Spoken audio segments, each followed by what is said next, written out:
Hello बच्चों, कैसे आप लोग। आई एम तरुणा गुप्ता, या maths teacher mentor. Welcome to my channel maths by Tarun. हाँ जी बच्चों, सो हमारा टारगेट 100 एमसीक्यू क्वेश्चंस का। So today we are starting with question number 96 करने जा रहे हैं। ठीक है, आपको सारे क्वेश्चंस करने हैं बेटा, सारे क्वेश्चंस इंपॉर्टेंट है। You must go all the questions. ठीक है, सारे कर लीजिए। Property of happening N event is denoted by P. अगर कोई इवेंट के होने की केसेस कितने, इवेंट कितना है, P. Happening of an event is denoted by P and the probability of non happening of the event is denoted by Q. तो relation between P and Q, तो relation between P and Q is equal to 1 ही होगा ना, P plus Q. क्यों? अगर मुझे coffee पीना पसंद है, ठीक है, that is I like coffee and I don't like coffee, तो दोनों का सम क्या होगा? 1। ठीक है, ऐसा ही तो पढ़ा है हमने। तो आंसर हमारा क्या हो जाएगा? ए। तो answer is A. Simple question, बिल्कुल हमारा ग्रेड 6-7 से ही चल जाता है प्रोबेबिलिटी बेस्ड पे question. Now come to question number 97। देखो क्या बोल रहा है। Girl calculate that the probability of her winning the first prize is in a lottery is 0.08।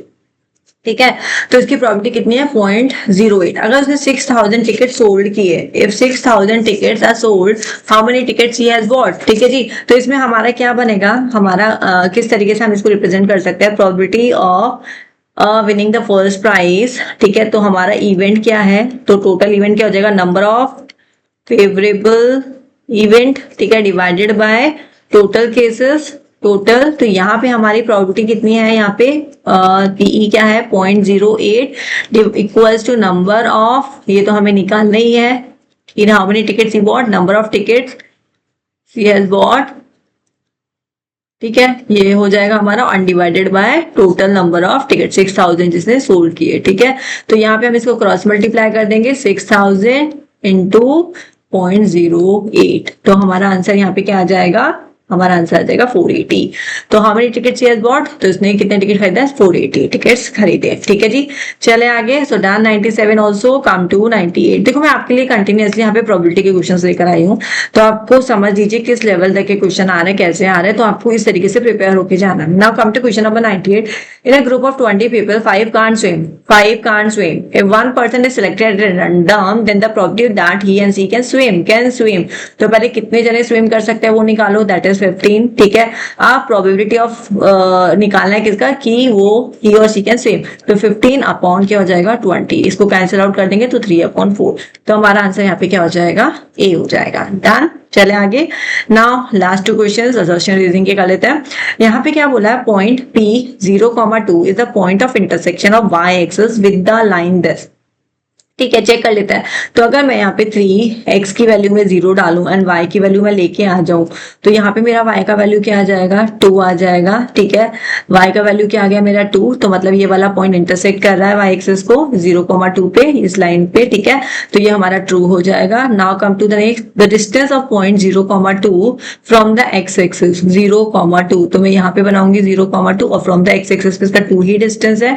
This is also true. ठीक है, बट दोनों ही अपनी अलग अलग बात बोल रहे हैं। वो पॉइंट ऑफ इंटरसेक्शन पे बात कर रहा है, ये डिस्टेंस के बारे में बात कर रहा है। तो हमारा आंसर क्या हो जाएगा? बी। की reason is not the correct explanation. Now come to the next question number 100। ठीक है, इसका मैं फिगर ऊपर बना देती हूँ। तो इस तरीके से हमारे पास में फिगर गिवन है। ये 2 सेंटीमीटर है, ये 3 सेंटीमीटर है, ये 90 डिग्री है, ये A है, ये B है और ये C है। This is the given figure to us. अब इसमें क्या बोला है? The parameter of triangle ABC is a rational number. अब हमें क्या निकालना है कि इस ट्राइंगल का जो पैरामीटर है वो हमारा रैशनल नंबर है। तो बेटा 90 डिग्री दिख रहा है, तो पाइथागोरस थ्योरम से हमारा AC निकल जाएगा। 2 का स्क्वायर 4, 3 का स्क्वायर 9, दैट कम्स आउट √13। ठीक है, अगर मुझे पैरामीटर निकालना है, मतलब पैरामीटर निकालना है, तीनों साइड का सम करना है, तो 2 + 3 + √13। तो ये मेरा रैशनल तो नहीं आ रहा है, ये तो मेरा इरैशनल आ रहा है। 5 + √13 तो मेरा इरैशनल है। तो ये स्टेटमेंट मेरी क्या हो जाएगी? फॉल्स। ये स्टेटमेंट मेरी क्या हो जाएगी? फॉल्स, रैशनल नहीं आएगा। अब सेकंड पार्ट क्या बोल रहा है? Reason, the sum of the square of 2 rational number. अगर मेरे पास में 2 रैशनल नंबर है, जैसे कि मेरा 2 मान लो और एक 3 मान लो। ठीक है, मेरे पास 2 रैशनल नंबर है, उसका स्क्वायर को ऐड करेंगे तो हमारे पास में रैशनल आएगा। हाँ, रैशनल ही तो आएगा। 2 का स्क्वायर प्लस 3 का स्क्वायर क्या आएगा? 4 + 3 = 9, 13 is also rational number. This is true. ठीक है, बट ए ट्रू है एंड सेकंड फॉल्स है, तो हमारा आंसर यहाँ पे क्या आ जाएगा? डी। तो हमारा यहाँ पे आंसर क्या आ जाएगा? डी। ठीक है, बिल्कुल बेसिक क्वेश्चन से, बिल्कुल अच्छे क्वेश्चन से, इजी क्वेश्चन से प्लीज कर लीजिए। इसलिए मैं बोल रही हूँ, कॉन्फिडेंस आ जाएगा आप लोगों को कि हाँ, हमारा एमसीक्यू एक भी गलत नहीं होगा। अब हमारा टारगेट है इस एमसीक्यू क्वेश्चन को सारे को सही करना है। 20 क्वेश्चन हमें बिल्कुल करेक्ट करने हैं, सारे सही हो जाए हमारे और हम 25% बिल्कुल कहीं नहीं जाने दें, राइट। इसमें हमें क्या चाहिए, किस टॉपिक में मुझे वीडियो बनाना है, what you want to study with me, ठीक है जी। तो मुझे कमेंट में प्लीज डालिए so that I can bring that video for you guys before the exam. हम साथ में बैठ के प्रैक्टिस करें, आपको अच्छे से मैं समझाऊं, आपको कॉन्फिडेंस आए, राइट। चलो जी, बाय बाय।